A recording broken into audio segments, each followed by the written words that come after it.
Drama, comedy, period, farce, sitcom, television, web series, film, stage. Hey friends!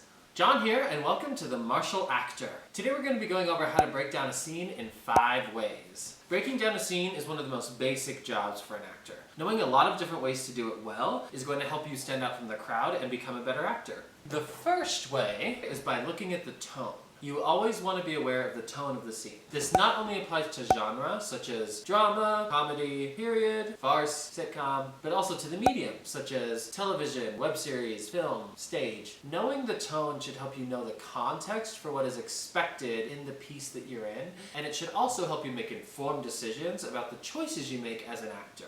For example, comedies and TV shows are generally faster than dramas or full-length films. So as your character, you wouldn't necessarily want to make long pauses in between your lines for a comedy or a TV show. The second way is by deciding your moment before. This is a phrase you'll often hear as an actor, and it means exactly what it says. What was your character doing immediately before the start of the scene? If they enter the scene, where are they coming from? Who did they just interact with? And what was the nature of that interaction? If they're already starting in the scene, what was happening in that moment before we see the scene start? If the scene starts mid-conversation, what were the words that led up to that conversation? What were the actions that led up to that conversation? And how do those words and actions flavor the conversation that we're currently seeing? All of these things can affect how your character acts and interacts in the current moment. The third way is to look at your objective. In any given scene, your character should have an objective or something that they want in that moment. If you know what your objective is, you can make better decisions about what kind of tactics your character should use in order to accomplish their objective.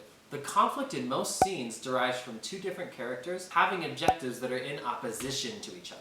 So, knowing the other character's objectives can help inform the choices you make for your character as well. The fourth way is to look at the relationships. Breaking down your character's relationship to the other characters in the scene is going to help you make strong choices. There's so much you can explore besides the nature of those relationships. For example, what's the current status of your relationship? What was your last interaction? What was your most important interaction? What's the power dynamic? What would you like the power dynamic to be? In the perfect world for your character, what would this relationship look like? Is that similar to what it looks like now, or is that different? Why does it look that way? And what does your character ultimately want from this other person, and why do they want that?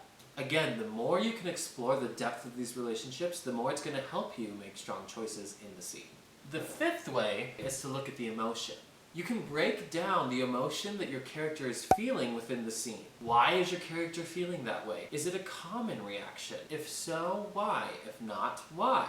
What happened in your character's backstory that is making them react in the way that they are? And how does that experience inform the emotion now? You can also break down the different levels of that emotion. What's the emotional arc? Does it change or shift? If so, why and how? Now, I know that especially in an audition setting, that breaking down a scene can be very stressful for a lot of actors. However, my hope is that by showing you these 5 different ways you can break down a scene, it can remove some of that pressure, help you stop stressing about it, and just enjoy creating this world and then have fun playing in it. And that's it for today, so take care of yourself, take care of each other, and I'll see you next time.